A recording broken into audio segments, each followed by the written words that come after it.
Hello students, welcome to La Excellence IAS Kalam program, a GS Mains Answer Writing Initiative Season 2 Episode 38. I am Kiranmayi and I will be presenting this season to you for about 50 episodes. Let us look at today's question. The question says, what is meant by conflict of interest? Illustrate with examples the difference between the actual and potential conflicts of interest. The question is for 10 marks and we have to write the answer in 150 words. It is from General Studies paper 4, that is ethics paper, and from the topic of conflict of interest. It is a previous year question from 2018 UPSC mains papers. This is a very important topic from ethics. Questions have been asked in all the years, either in the form of case studies or in 10 markers. Why is it so important? Because we are aiming to become public servants and we will be occupying positions where there will be always a possible conflict of interest. What do you understand by conflict of interest? Is that these public servants are involved in decision making at higher levels. They are involved in awarding contracts, implementation of various programs. So these are all official duties which one is supposed to perform as a public servant. While the same person will have a private life. He has his friends, family members and distant relatives who all have got some expectations from them because of their authority.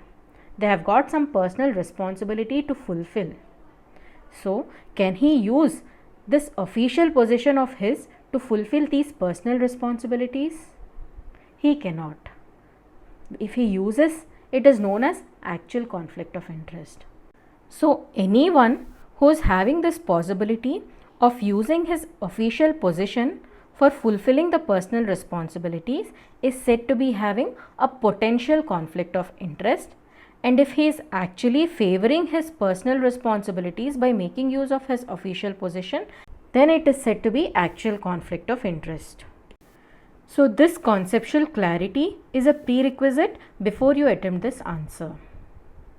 Let us see some of the value addition points which will be useful for this answer. For any ethics question, best value addition is examples. Examples which are either known to everyone or from real life examples from your own life. When this question was asked in 2018, Mrs. Chanda Kochar was in news. What was the case? She was the MD and CEO of ICICI, which is a private sector bank. And she had lent, ICICI Bank had lent 3000 crore rupees to the owner of Videocon company or to the promoter of Videocon company in whose subsidiary her husband had stakes. Okay, so this was a case of conflict of interest and it was being much debated and discussed in the newspapers. So that example can be written in this answer.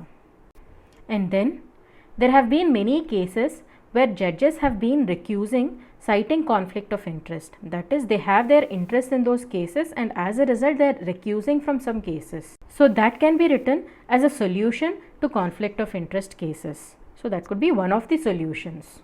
Also, the issue of office of profit. What is office of profit? It is any office which derives some form of monetary benefit from the government.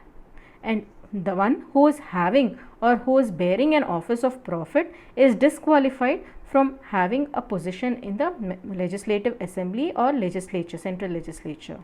Why is it so? Because being a part of the legislature, the MPs and MLAs will have a say in the government policies and that may indirectly benefit the office of profit which he or she is holding, and as a result the offices of profit whoever is holding, they are disqualified from contesting elections. So office of profit is also a conflict of interest case that could also be written as a value addition point in our answer. Coming to what is to be avoided while writing this answer, try to avoid writing controversial issues where you don't have proper facts.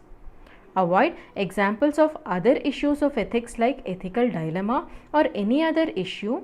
Try to understand the difference between the concepts. Conflict of interest is a completely different topic from ethical dilemma. Try not to confuse those things with this concept and try to make your examples as relevant to the conflict of interest as possible. Let us now see how to write the answer in the introduction, body and conclusion format. in the introduction, I think it is best to write the definition of conflict of interest, and then what will be the implications of conflict of interest. You can also write that it is of two types, saying actual and potential conflict of interest, and you can simply define them, how actual conflict of interest is different from potential. And in the main body part, you will have to write about the examples. All the examples that I have discussed in the value addition points can be written as examples, and many more, if whatever you can remember, you can write in the body part. Our conclusion has to show optimism. You cannot say that conflict of interest is responsible for majority of corruption that is existing today. You cannot just say that. You can say how potential conflict of interest could be prevented from becoming actual conflict of interest. What are the measures that can be taken so that actual conflict of interest could be avoided, could be written in the conclusion.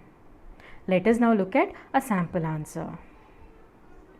So this person writes, conflict of interest is a situation where a person's official interests clash with his or her private interests.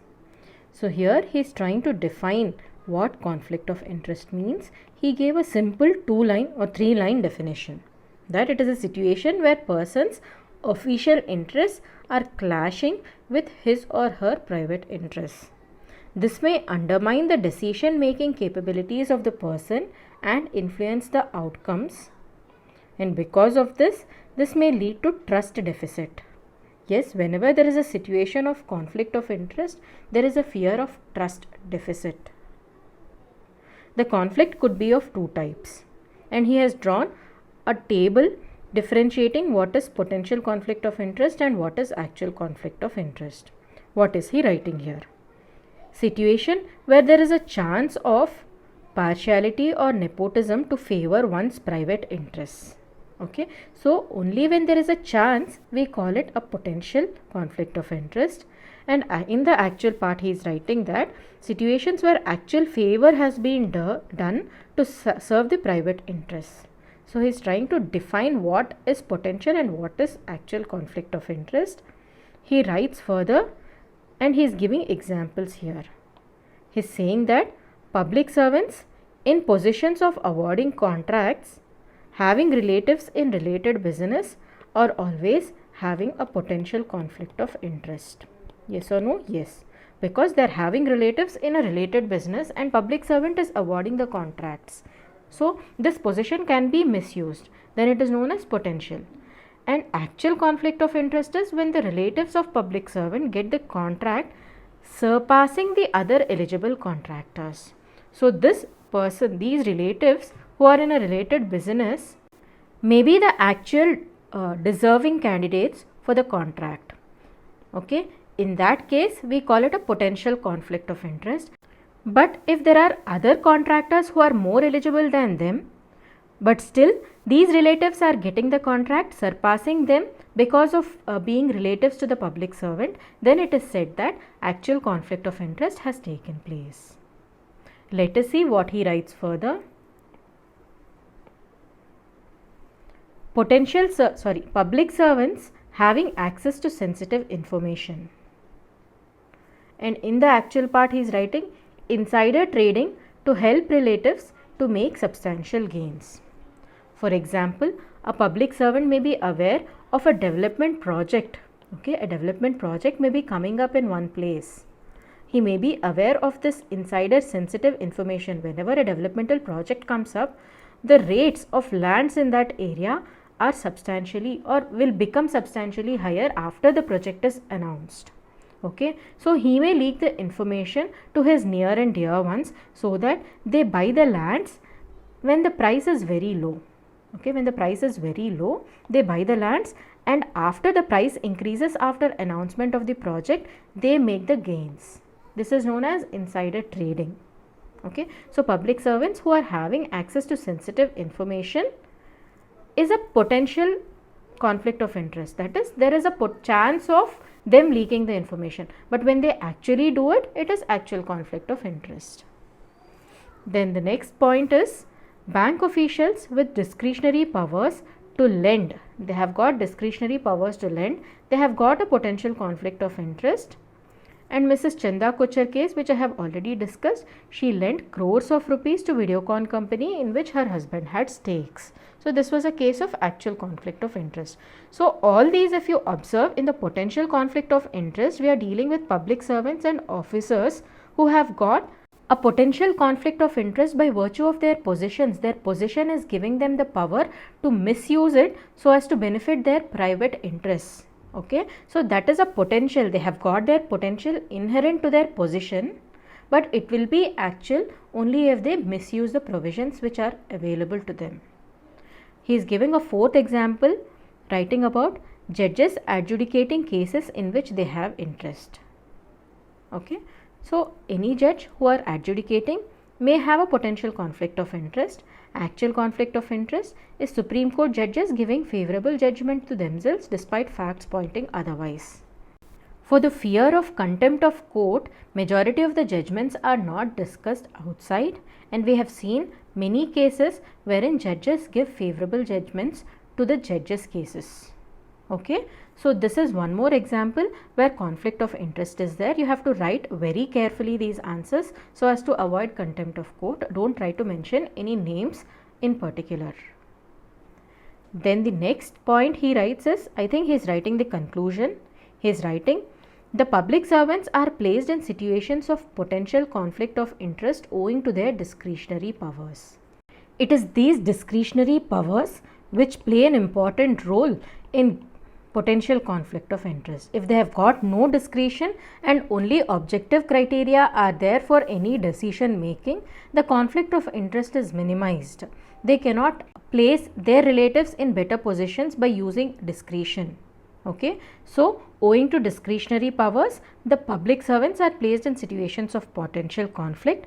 To prevent the actual conflict of interest, there is a need for high integrity of the public servants and objective procedures. The criteria for awarding contracts or the criteria for implementation of any project, etc., have to be objective, and recusal mechanisms. I already told you how judges recuse from cases in which they are involved or their interests are involved. So when there is a potential conflict of interest, recusal mechanism has to be followed. So this is the conclusion he is giving, wherein he told the possible potential of conflict of interest because of the discretionary powers, and then he is writing measures to avoid conflict of interest by employing persons who have got high integrity and by laying down objective criteria and by recusal mechanism whenever the potential conflict of interest arises. I think this is a decent enough conclusion. Let us examine the entire answer as a whole.